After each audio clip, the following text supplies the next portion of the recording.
வணக்கம் ஃப்ரெண்ட்ஸ். ஓம்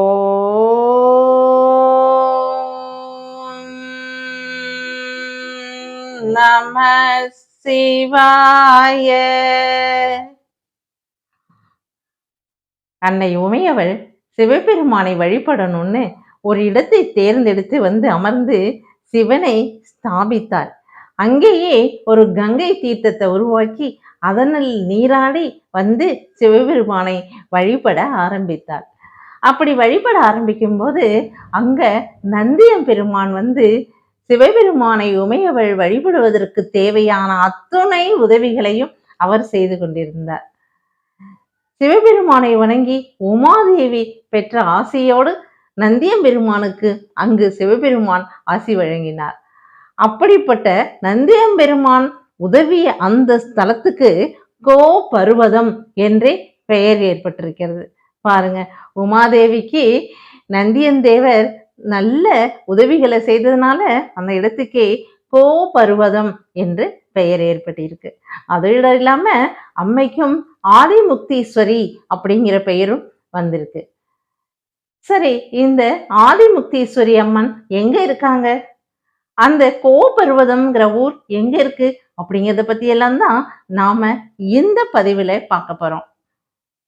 ஃப்ரெண்ட்ஸ், அதற்கு முன்னால ஜெயகௌரி ஜோதிடாலயம் சேனலை நீங்க ஃபர்ஸ்ட் டைமா பார்க்குறவங்களா இருந்தா நம்மளுடைய பதிவுகள் தொடர்ந்து உங்களுக்கு வந்து கிடைத்திட சப்ஸ்கிரைப் பண்ணுங்க.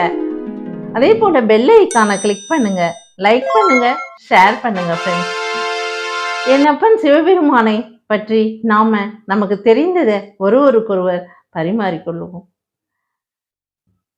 ஓகேயா ஃப்ரெண்ட்ஸ்? வாங்க ஃப்ரெண்ட்ஸ், பதிவுக்குள்ள போலாம்.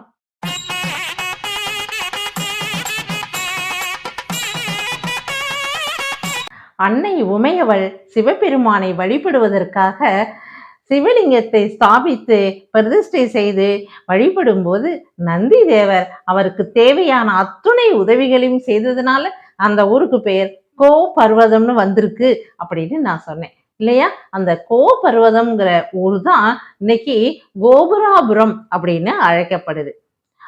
இந்த கோபுராபுரம் ஸ்தலம் எங்க இருக்கு அப்படின்னு சொல்லி கேட்டா, கடலூர் மாவட்டம் விருதாச்சலத்துக்கு பக்கத்துல இருக்கக்கூடிய தே கோபுராபுரம் அப்படிங்கிறது தான் தேவஸ்தான கோபுராபுரம் அப்படிங்கிறது இந்த கோ பருவதத்துடைய இன்றைய பெயர்.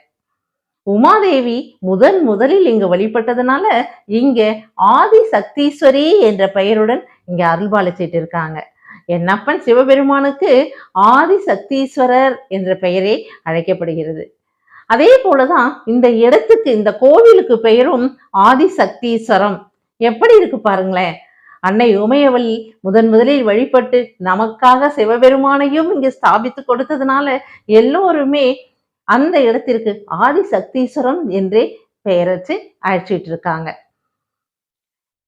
இந்த தேவஸ்தான கோபுராபுரம் ரொம்ப எதற்காக பெயர் பெற்றது அப்படின்னா, சரும நோய்கள் எல்லாமே இந்த இடத்துல வந்து இங்க இருக்கக்கூடிய அந்த கங்கையில நீராடிட்டு, கங்கை தீர்த்தம் குளத்தில் இருக்கு, குளத்தில் உள்ள தீர்த்தம் தான், அந்த தீர்த்தத்துல நீராடிட்டு இங்க இருக்கக்கூடிய நந்தி பாராயணர்ங்கிற சித்தரை வழிபட்டுட்டு நம்ம ஆதிசக்தீஸ்வரரை வழிபட்டோம்னா சரும நோய்கள், தோல் நோய்கள் அத்தனையும் போயிடும் அப்படிங்கிறது ஒரு ஐதீகமா இருக்கு. சரி, இந்த நந்தி பாராயணர் யாரு அப்படின்னு பார்த்தா, நந்தி பாராயணர் பழங்காலமாக 1000 ஆண்டுகளாகவே இந்த கோவில் இருக்கு. அதற்கு முன்னமே இந்த நந்தி பாராயணர்ங்கிற சித்தர் இந்த இடத்துல இருந்து தவம் பண்ணிக்கிட்டு இருந்திருக்காரு சிவபெருமானை நோக்கி.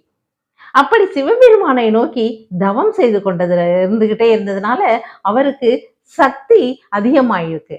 அதாவது அவர் என்னென்ன செய்கிறாரோ, என்னென்ன சித்து விளையாட்டுகள் விளையாடுகிறாரோ அத்தனையுமே ஜெயமாகும் என்னப்பன் சிவபெருமானின் அருளாலே.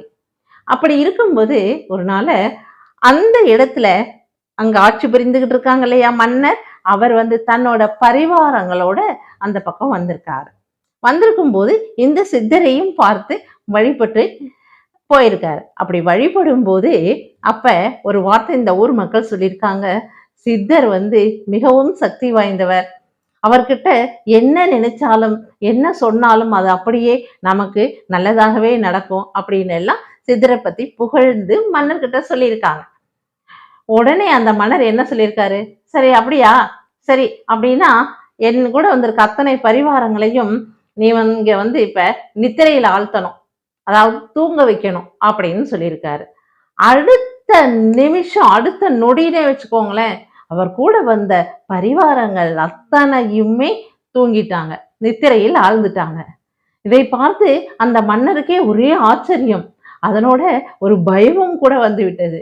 உடனே நம்ம நந்தி பாராயணர்கிட்ட வணங்கி வழிபட்டு என்னை மன்னிச்சிருங்க, நான் உங்களை சோதிக்கணும்னு நினைக்கல, விளையாட்டா செய்துட்டேன், என்னை மன்னிச்சிருங்க, என்னுடைய பரிவாரங்கள்லாம் எழுப்பி கொடுங்க அப்படின்னு கேட்டார். உடனே நந்தி பாராயணரும் சிரித்து கொண்டே எல்லாவற்றையும் எழுப்பி கொடுத்தார். எழுப்பி கொடுத்துட்டு சித்தர்கிட்ட மன்னர் கேட்டாரு, உங்களுக்கு நான் என்ன செய்யணும் அப்படின்னு கேட்டார். இங்கே ஒரு சிவபெருமானுக்கு திருக்கோயில் அமைச்சு கொடுக்கணும் அப்படின்னு நம்ம நந்தி பாராயணர் சித்தர் சொல்லியிருக்காரு. அந்த மன்னர் அமைத்து கொடுத்த அந்த திருக்கோவில் தான் இந்த ஆதிசக்தீஸ்வரன் அழைக்கக்கூடிய ஆதிசக்தீஸ்வரர் திருக்கோவில். சரிங்களா? இப்ப இன்னும் ஒரு கதையும் இங்கே நடந்திருக்கு. இது கதைன்னு நம்ம சொல்லக்கூடாது, ஒரு வரலாறு தான் இங்கே நடந்திருக்கு. அது என்னன்னா, சசிவரனர் என்ற அந்தனர், அதாவது அந்தன குலத்துக்கே உரிய அந்த மரியாதை, அந்த இது எல்லாம் இல்லாம, என்ன சொல்றது, அந்த அந்தன குலத்துக்குரியவைகள் அத்துணையும் இல்லாம தீயவர்களோட பழகுனதுனால அவருக்கு தீய பழக்க வழக்கங்கள் வந்துருச்சு. அதனால அவருடைய உடல் முழுக்க ரொம்ப புண்களாகவே ஆயிடுச்சு.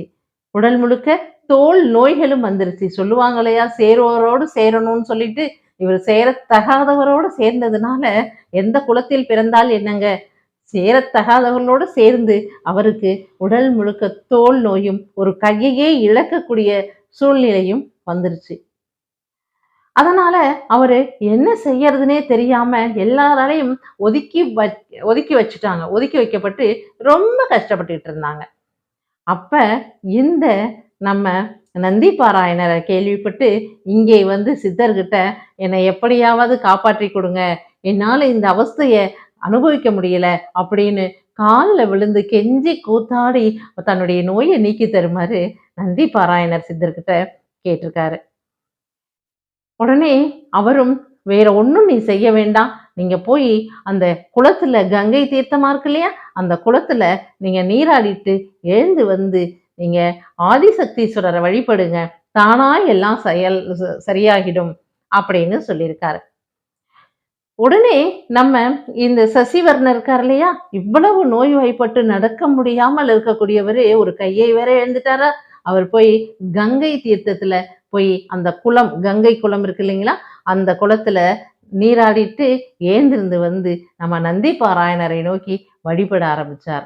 நந்தி பாராயணர், என்னுடைய ஆசி என்னைக்குமே இருக்கு, நீ ஆதிசக்தீஸ்வரராக இருக்கக்கூடிய நப்பன் சிவபெருமானை வழிபட்டு வா அப்படின்னு சொன்னாரு.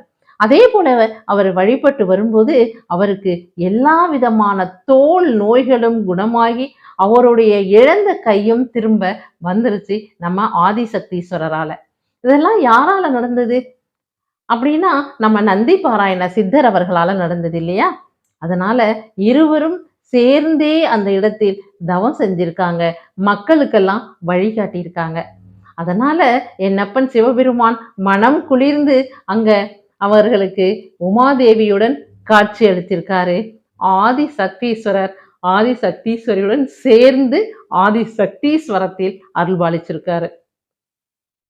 அதனாலதான் இந்த இடத்துல இந்த குளத்தில் நீராடி நம்ம இந்த நந்தி பாராயணருக்கு நெய் விளக்கு போட்டு வழிபட்டுட்டு அப்படியே போய் ஆதிசக்தீஸ்வரரையும் வழிபடும் போது, அன்னையையும் அப்பனையும் வழிபடும் போது யாருக்கு எந்த மீளாத நோய் இருந்தாலும் சரி, தீராத நோய் இருந்தாலும் சரி, எல்லாமே கடந்து போய்விடும். அந்த ஆதிசக்தீஸ்வரருக்கும் ஆதிசக்தீஸ்வரிக்கும் முன்னால எதுவுமே நிற்க முடியாது இல்லையா. அதனால அனைத்து தோல் வியாதிகளும் நீங்கிடும், சரும நோய்கள் அத்தனையுமே போயிடும். உங்களுக்கு என்ன பிரச்சனைகள் இருக்கோ அத்தனை பிரச்சனைகளும் இங்க தீர்ந்து விடும் அப்படின்னு சொல்றது ஐதீகமா இருக்கு. அதுதான் இங்க நடந்துகிட்டு இருக்கு. அதனாலதான் இந்த கோபுராபுரம் அப்படின்னு சொல்லக்கூடிய இந்த ஊர்ல இந்த கங்கையில குளிச்சுட்டு கங்கை குளத்துல குளிச்சுட்டு நம்ம நந்தி பாராயணருக்கு விளக்கு போட்டு நெய் தீபம் ஏற்றி அவரையும் வணங்கிட்டு அப்படியே ஆதிசக்தீஸ்வரரையும் வழிபட வேண்டும் அப்படிங்கிறது இங்க இருக்கக்கூடிய ஒரு முறையா இருந்துகிட்டு இருக்கு. நம்ம வேண்டுதல் என்ன வச்சாலும் சரி அத்தனையும் தீர்க்கக்கூடிய சித்தருடைய இடமா இருக்கிறதுனால நம்ம சிவபெருமான் சீக்கிரமாவே நமக்கு அருள்பாலிக்கிறார் சித்தர் மூலியமா அப்படின்னும் இங்க பக்தர்கள் சொல்லிக்கிட்டு இருக்காங்க.